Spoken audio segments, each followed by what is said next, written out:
The facts matter.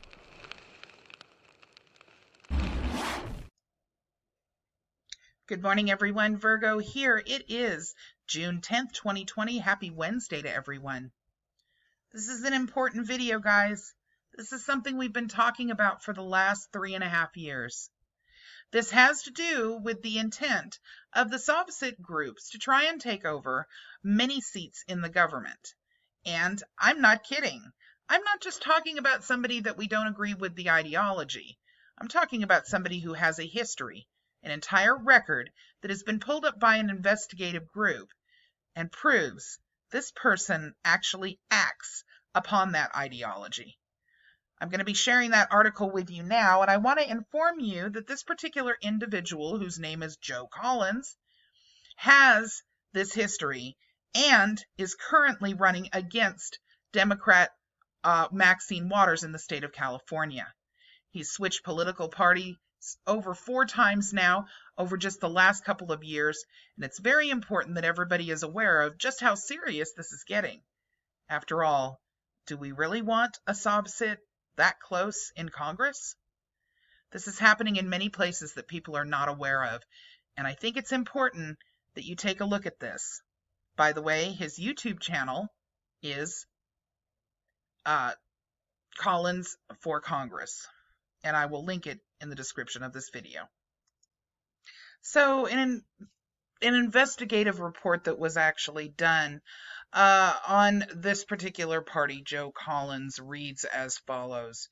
California GOP endorsed a man who said that his bodily fluids were worth $15 million. Now, this sounds like something out of an April or June episode of her attempting to try to claim her own bodily fluids through a UCC financing statement and suggesting that her actual subscribers, who are paying her a ridiculous amount of money for this advice, do the same. But let's just actually take a listen to what it is that was found in February this year regarding Mr. Collins, who is, of course, running against Maxine Waters for a seat in Congress coming up here in the election. The California Republican Party endorsed a former Green Party presidential candidate who once claimed that his bodily fluids were worth $15 million in a lawsuit that, according to a lawyer, appears to have evoked the fringe legal theories of the SovCit movement.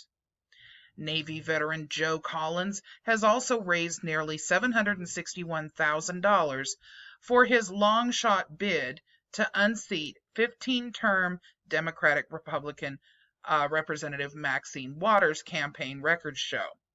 He first entered the political arena as an anti-Trump presidential candidate in 2016 in November, and since has switched political parties 4 different times, most recently to a pro-Trump Republican.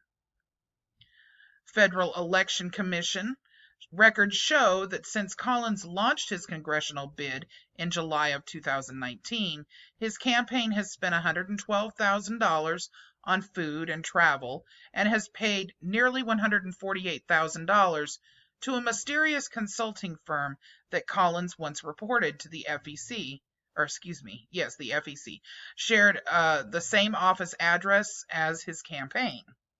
In 2018, while running for president, Collins revealed that he had just $22 in his checking account in court documents related to a lawsuit he had filed the year prior against San Diego. Representing himself in a lawsuit, Collins sought the termination of child support and damages of $100 million. Lawyers for San Diego said Collins's complaint was nearly impossible to decipher. During the reporting process for this story, Collins personally sent a cease and desist notice to the Daily Caller News Foundation with no apparent legal representation. The would-be federal legislator claimed that DCNF had no right to question him about his previous record as an anti-Trump presidential candidate. his personal finances, or the legal theories he espoused in his lawsuit against San Diego. Joe Collins, a living, breathing man with a soul. In December 2017, while campaigning as an anti-Trump presidential candidate, Collins sued the San Diego Department of Child Support Services for $100 million in damages and the termination of his court-ordered child support obligations.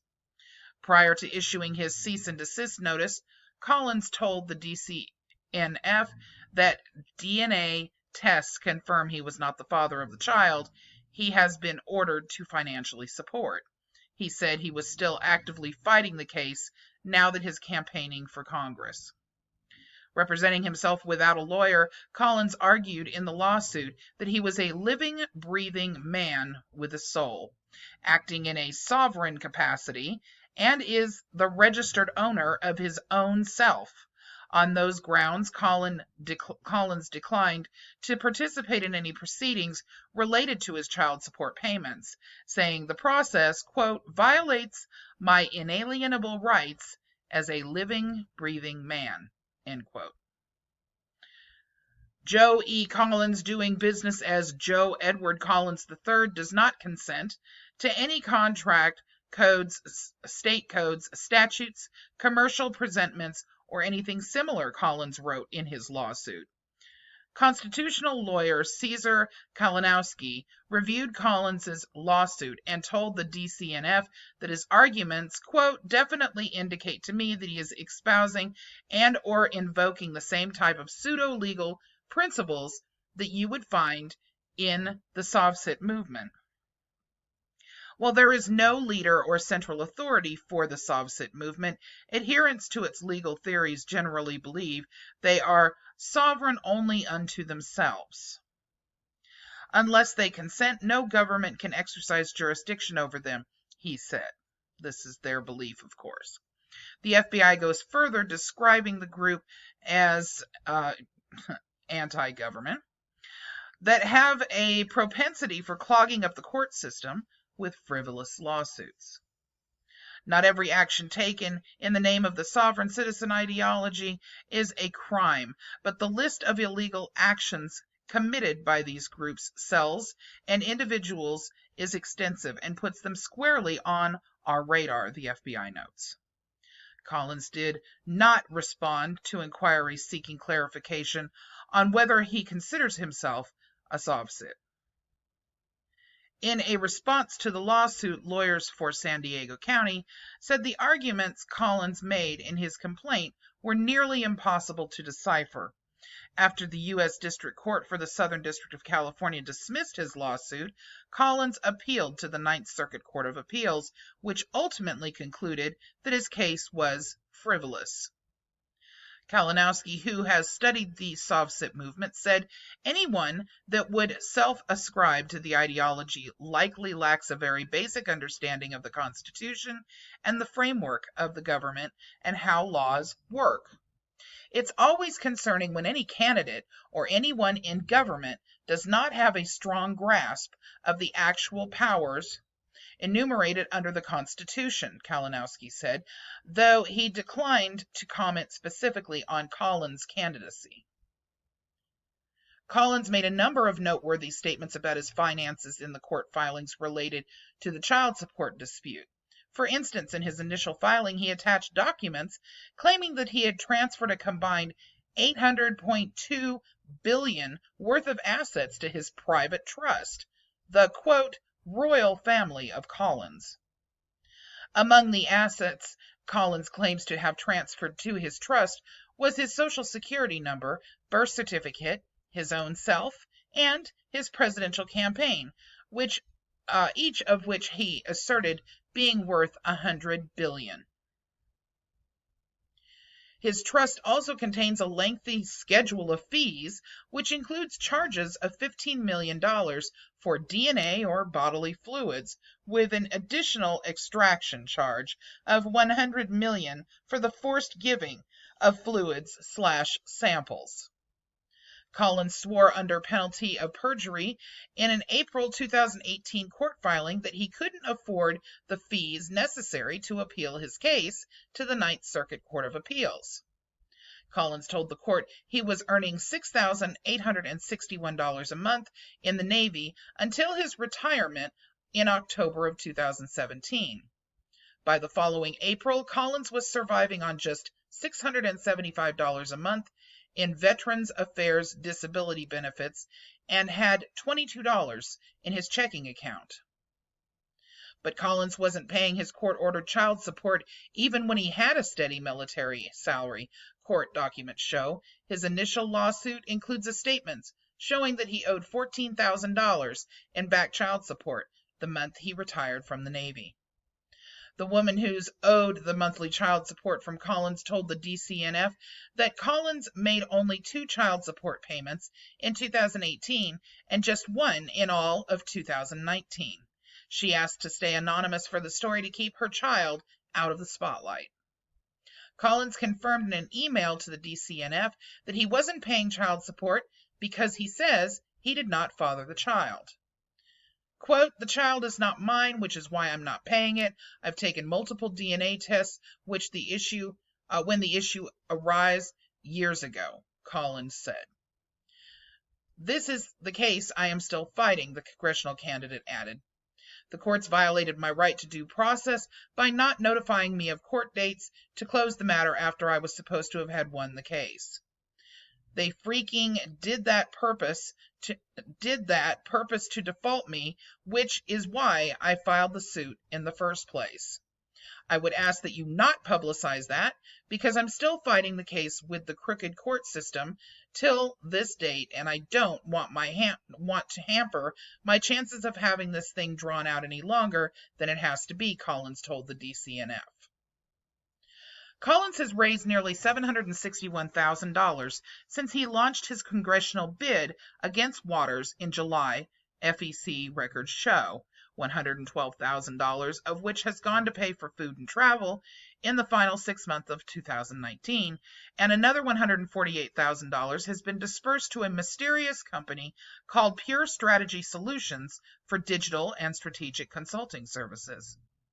To be sure, there's no indication that Collins has violated campaign finance laws in his campaign travel and food disbursements and transactions with Pure Strategy Solutions.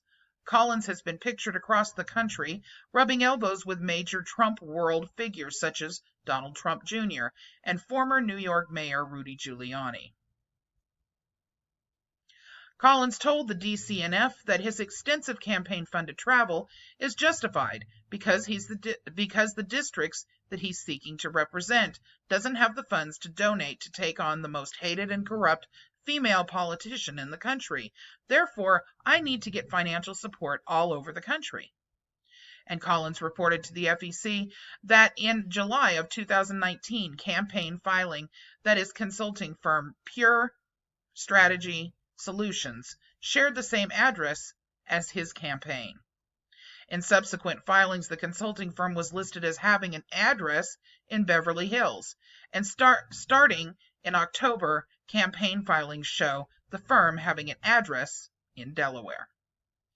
There are no records in California's business registry of Pure Strategy Solutions, and the firm's apparent website merely says "coming soon."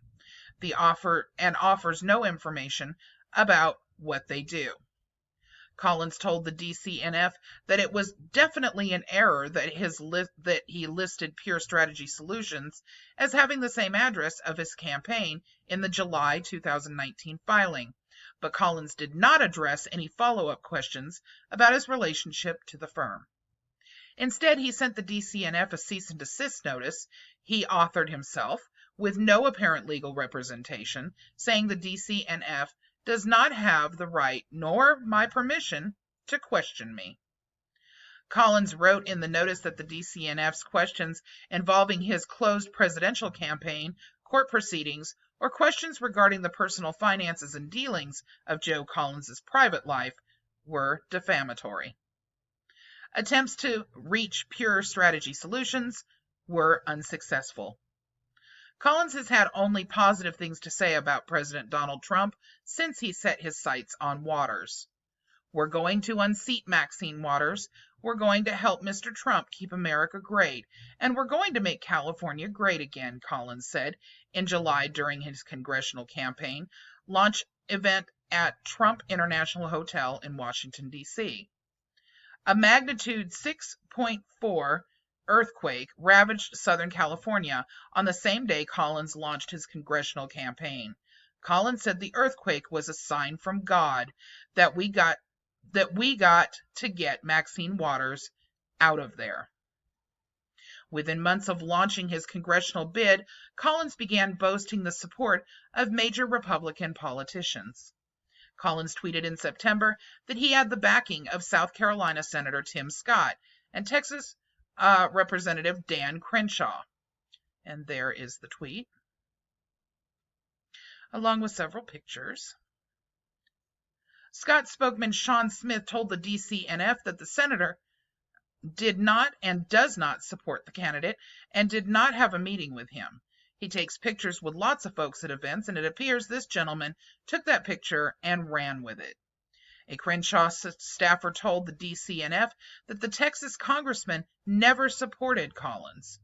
Collins also posted in September that he was looking forward to joining Republican Thomas Massie on the Freedom Caucus in a tweet containing pictures of himself with Kentucky lawmaker. Massie's chief of staff, John Ferlin, told the DCNF that the congressman is not in the Freedom Caucus and has never been. Several months ago, Mr. Collins wrote a check to Thomas Massie for Congress, but we decided against cashing the check. And in early February, the California Republican Party endorsed Collins, saying he will fix the problems caused by the Democrats, including Maxine Waters.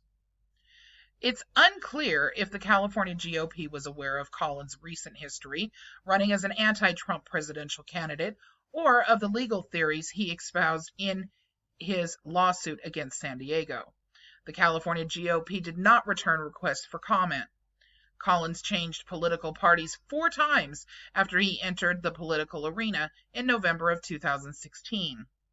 As a Republican presidential candidate challenging then President-elect Trump, over the next 2.5 years, Collins changed political parties 4 times, filing paperwork with the FEC listing his affiliation as the Democratic Party, the Millennial Political Party, and the Green Party. Collins rejoined the Republican Party in February of 2019's FEC filing. A constant theme throughout Collins' presidential run was his criticism of Trump. Collins said during a January 2018 interview that he felt compelled to retire from the Navy and campaign against Trump over his concern that the president's Twitter account could lead to open military conflict. It's hard to be in the Navy with a president like Donald Trump, Collins said, not to say anything bad about him, but he agitates everything and everyone so much. Collins remained critical of Trump as recently as March of 2019, which was shortly after his return to the Republican Party. During an interview in March, Collins spoke out against Trump's incitement of hatred and violence across the country. In 2016, saying the president's action on the campaign trail didn't sit well with my soul. I didn't like Donald Trump, and I felt everybody was centered around Donald Trump in the Republican Party, Collins said of his mindset entering presidential politics during another interview in March. They don't have no leadership, and I felt like they a bunch of cowards. Collins then said he returned to the Republican Party so he could fight Trump on his territory. If you want to knock out the biggest dog, then you step on his turf. The biggest dog is not in the Green Party, Collins said in the interview. I'm stepping on the turf, and I'm going to get my name out there with Donald Trump and everybody. And I'm going to fight him on his own stance because I can beat him. When first contacted by the DCNF, Collins blamed his Green Party foray on very bad advice. He was given by someone in politics. I had no clue as to how the political game was played, Collins said. I realized quickly that the advice I was given to just get my name out was the worst idea I had ever been told. Collins said he never intended to hurt the process that our president had started, and that high-profile people in Washington, D.C. had encouraged him to drop out of the presidential race and run for Congress as a Republican against Waters. All right, so now that you've actually heard that, if you want to go back and listen to the entire interview or report, we'll say, again, there is a little icon here that you can push. It's 12.5 minutes long, and it's a little recording that you can listen to the entire article for yourself. It wasn't so long ago that we had a gentleman by the name of Marple in New Hampshire in Congress. He tried several times to try to pass a bill that would make it so that nobody had to have a driver's license or insurance in the state of New Hampshire. This particular party is a little bit more scary, just judging by his history of the court cases that he has filed pro se and the things he's tried to get out of, including his own child support. I would urge you to please pay attention to this, as he's not the only party. And when we're talking about somebody taking over a seat in Congress, we're going to have to live with whatever the repercussions of that are for a very long time. Can we take 4 years of a SovCit holding a seat? Honestly, think about it, folks. This is what I've been warning you of for quite a while, and here we are. I don't care what your political affiliation is, but this should be concerning to you. Everyone, I hope that you have a wonderful day, and I hope you take this seriously, because it's serious. Bye-bye.